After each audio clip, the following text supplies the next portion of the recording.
దేవునికి స్తోత్రం అండి. అయ్యగారు అమ్మగారికి నాకు వందనాలండి. ఇక్కడ కూడి ఉన్న విశ్వాసులకి సేవకులకి నా వందనాలండి. నేను చెప్పబోయే సాక్ష్యం ఏంటంటే, మేము అండి గతంలో దేవుని నమ్మకం ముందండి మేము మధ్యప్రదేశ్లో ఉండేవాళ్ళం అండి. అప్పుడు మా వారు ఎక్కువగా పూజలు చేసేవారండి. ఈశ్వరుని ఎక్కువగా కొలిసేవారండి. ఇంక ప్రతి సోమవారం కూడా ఇంక ఉదయాన్నే లేచి ప్రార్థన గుడికి వెళ్ళాలని ఉదయాన్నే లేచి బ్రష్ చేసి స్నానం చేసి ఇంక అదేంటి మందిరానికి వెళ్ళి అక్కడ గుడికి వెళ్ళేవారండి. వెళ్ళి పూజలు చేసి ఉపవాసం ఉండేవారండి. ఉండి మళ్ళీ సాయంత్రం నైట్ భోజనం చేసేవారండి.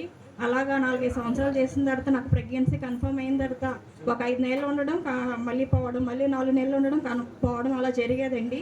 జరిగినప్పుడు ఎందుకు ఇలా పోతుందండి అని మా చిన్నత్తగారు తునిలో ఉండేవారండి.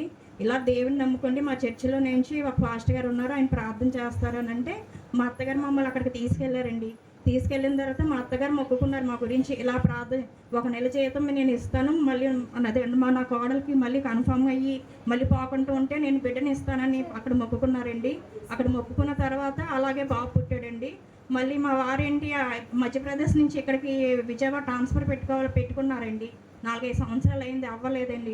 అవ్వకపోతే విజయవాడలో ఉన్న మా జవానన్న గారు, సుభశ్రీ గారు ఇలా మా విజయవాడలో ఉన్న మేము చర్చికి వెళ్తాం, అక్కడ అయ్యగారు బాగా ప్రార్థన చేస్తే వెంటనే అవుతాయి, ఆ చర్చిలో మా మందిరంలో ఎక్కువ మేలులు జరుగుతాయని వాళ్ళు చెప్పారండి. చెప్పి మిమ్మల్ని కూడా తీసుకెళ్తానని ఇక్కడ తీసుకొచ్చారండి. తీసుకొచ్చిన తర్వాత అప్పుడు అయ్యగారు మాకు ప్రార్థన చేసి మాకు ఇలా ఉందయ్యా, మేము 4 సంవత్సరాల నుంచి మాకు అవ్వట్లేదయ్యా ట్రాన్స్ఫర్ అని, పర్లేదని అయ్యగారు అమ్మగారు చెప్పి వెంటనే అయిద్దని వాళ్ళు ప్రార్థన చేశారండి.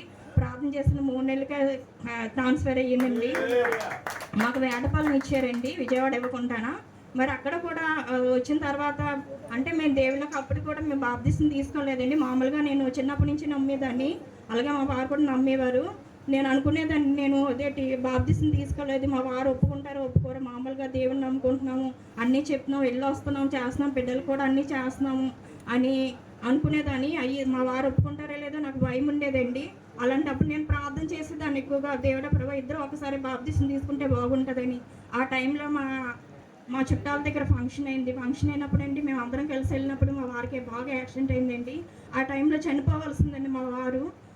ఆ టైంలో మరి అయ్యగారు అమ్మగారు ప్రార్థన వల్ల ఏంటి మా వారు 3 నెలల్లోనే బెడ్ రెస్ట్ ఉండాలి. చాలా వెనకాల బోన్స్ అన్నీ ఇరిగిపోయి చాలా అసలు ఏడ్చేవారండి. అసలు మంచం మీద ఉంటూ అసలు లెగలేని స్థితి, ఆటో ఎక్కినా సరే అసలు ఎక్కలేను, అదేంటి కుదుపులకి నొప్పి వచ్చేసి చాలా అంటే ఇంకా ఆయన చెప్పుకోలేని పరిస్థితి, బాత్రూమ్కి వెళ్ళినా సరే చేయలేని పరిస్థితి అండి.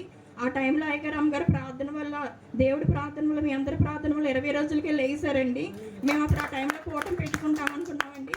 అప్పుడు మా వారు ఒప్పుకున్నారు, ప్రభు నన్ను లేవనెత్తితే నేను నా భార్య కూడా బాప్తిసం తీసుకుంటామని మా వారు ఎంతగానో ప్రార్థన చేసి అప్పటి నుంచి మా వారు కూడా ఎంతో బలంగా ఉంటున్నారండి. మరి అలాగే ప్రార్థన ప్రతి సంవత్సరం పెట్టుకోవడం వల్ల అలాగే ఎన్నో మా వారికి ఎప్పుడు బలహీనతలు ఎప్పుడైనా సరే ట్రైన్ దగ్గరికి వెళ్ళినప్పుడు ఒక 5 నిమిషాలు ఆయన నుంచి ట్రైన్ వచ్చి గుద్దేవలసిందండి. ఆ టైంలో కూడా దేవుడు కాచి కాపాడాడండి. కరోనా టైంలో కూడా కరోనా వచ్చింది, ఆ టైంలో కూడా ఆయన కూడా చాలా బలహీనతలు వచ్చాయండి. ఆ టైంలో ఆయన కూడా వచ్చింది, మా అత్తగారికి కూడా వచ్చింది. కానీ మా వారికి ఏం అవ్వలేదు. కానీ అయ్యగారు అమ్మగారు ప్రార్థన వల్ల మా అత్తగారు అయితే చనిపోయారండి ఆ టైంలోని. మరి ఇంకా అలాగే ఏదో ఒకటి మళ్ళీ విజయవాడకి ట్రాన్స్ఫర్ పెట్టుకున్నామండి. అప్పుడు కూడా అయ్యగారు ఎంతగానో ప్రార్థన చేశారు, ట్రాన్స్ఫర్ అయ్యింది. మళ్ళీ మేము ఫ్యామిలీతో అంటే పిల్లల చదువు కోసమే నేను 1 ఇయర్ ఆగిపోయానండి. అప్పుడు పోయిన సంవత్సరం నేను ప్రార్థన పెట్టుకున్నప్పుడు అయ్యా విజయవాడలో చాలాగా ఇబ్బందిగా వస్తే ఇబ్బంది అయిద్దేమో, అంటే అన్ని ఫీజులు అయ్యి ఎక్కువగా రెంట్లే కట్టుకోలేనేమో అయ్యా అని అయ్యగారికి చెప్పానండి. అయ్యగారు అన్నారు, ఫోన్లేమ్మా మరి ఇక్కడే ఉండండి అమ్మా, మీరు ఫోన్ ఎక్కడ ఇబ్బంది లేకుంటే మీరు ఎక్కడ బాగుంటే ఇక్కడ కూడా బాగానే ఉందని అన్నారండి. అలాంటప్పుడు మా వారు ఏంచి విజయవాడలో ఉన్నప్పుడు మా వారు తిండి కోసం ఫుడ్ కోసం చాలా ఇబ్బంది అయ్యేదండి. అప్పుడు కూడా దేవుడి దగ్గర అడిగాను, ప్రభా నేను ఎక్కడ ఉండాలయ్యా, మరి అక్కడ చూస్తే నాకు ప్రాబ్లమ్స్, ఇంటి అద్దె కూడా నేను కట్టలేనయ్యా, 10,000 15,000 చెప్తున్నారు అక్కడ, మరి పిల్లల చదువులు కూడా 1,50,000 అలా ఉన్నాయి ప్రభా, మరి నన్ను ఏం చేయమంటావు, ఇక్కడ ఉండమంటావు, మళ్ళీ నా భర్తకి ట్రాన్స్ఫర్ చేయమంటావా నేను అడిగేదానండి. అడిగితే దేవుడు చెప్పాడు, నువ్వు అక్కడ ఉండు, నేను సమస్తానికి ఇస్తాను, నీకేం కావాలో నా మందిరానికి రా, నాకు ఎక్కడ కోటలు అయితే అక్కడికి రా, మరి నువ్వు అక్కడికే వచ్చి అని చెప్తే మరి వెంటనే అక్కడి నుంచి 20 రోజులు కూడా లేదండి. మరి దేవుడు చెప్పిన ప్రకారం నేను 20 రోజుల్లో మళ్ళీ ఇక్కడ ఇల్లు ఏర్పరచుకొని మా వదిన మా అన్నయ్యలు వీళ్ళు చూసి అయ్యగారికి అమ్మగారికి చెప్పి 20 రోజుల్లో మళ్ళీ ఇక్కడికి వస్తానని, ఇక్కడికి వచ్చినట్టు నేను మళ్ళీ ప్రాబ్లం అండి. వచ్చిన రోజే ఇల్లు దిగిన రోజే వారికి మళ్ళీ ట్రాన్స్ఫర్ అయిపోయిందండి. వేరే ఊరు నెల్లూరు ట్రాన్స్ఫర్ అయిపోతే మళ్ళీ మా వారు అన్నారు, ఇంకా మన సామాన్లు తెచ్చుకోలేదు, ఒక నెల రెంటే కదా, పోతే పోయిద్ది, మనం మళ్ళీ అక్కడే ఉందాము, 2 కిలోమీటర్లే కదా, ఇక్కడికైతే ఇంకా ఎక్కువ దూరం అయిపోతుంది, మరి అయ్యగారు అమ్మగారితో చెప్పి మళ్ళీ మనం అక్కడికే వెళ్ళిపోదామని అంటే, నేనైతే పట్టాను, దేవుడు మళ్ళీ మనకి సహాయం చేస్తాడు, వెంటనే మీకు అయితే అయ్యగారికి అమ్మగారికి చెప్పుకోవచ్చు, మళ్ళీ వెంటనే వద్దు అని మళ్ళీ అక్కడి నుంచి ఇక్కడ సామాన్లు తెప్పించి ఇక్కడే ఉన్నామండి. 5 నెలలకి మళ్ళీ దేవుడు 20 రోజులకి మళ్ళీ ట్రాన్స్ఫర్ విజయవాడ చేశాడండి. మా జీవితంలో చాలా అద్భుతాలు చేశాడండి దేవుడు, ఎన్నో మేలు చేశాడండి. అలాగే మరి ఇక్కడికి వచ్చిన తర్వాత మరి ఈ ఇంటికాల అంకులు కూడా మరి అదేటి మరి ప్రార్థన పెట్టించుకోకూడదమ్మా అని ఎంతగానో చెప్పారండి. మరి చెప్పిన తర్వాత కూడా మాకు ఇల్లులు అసలు ఎక్కడా దొరకట్లేదండి. ఎవరు చెప్పినా సరే క్రిస్టియన్స్ ప్రార్థన అంటే ఇవ్వడం మానేస్తున్నారండి. కొన్ని ఇల్లులు అయితే నచ్చలేదు, చిన్న చిన్న ఇల్లులు, మరి సామాన్లు అవి ఉన్నాయి, పిల్లలతో ఇబ్బంది పడతామని మరి దీనికే మేము ఇంకా ఓకే అన్నామండి. ప్రార్థన అయితే ఇంకా అప్పుడు చూసుకొచ్చి ప్రార్థన చేద్దామని నేను అప్పటి నుంచి ఇప్పటిదాకా ఎంతో పట్టుదలతో ప్రార్థన చేశానండి.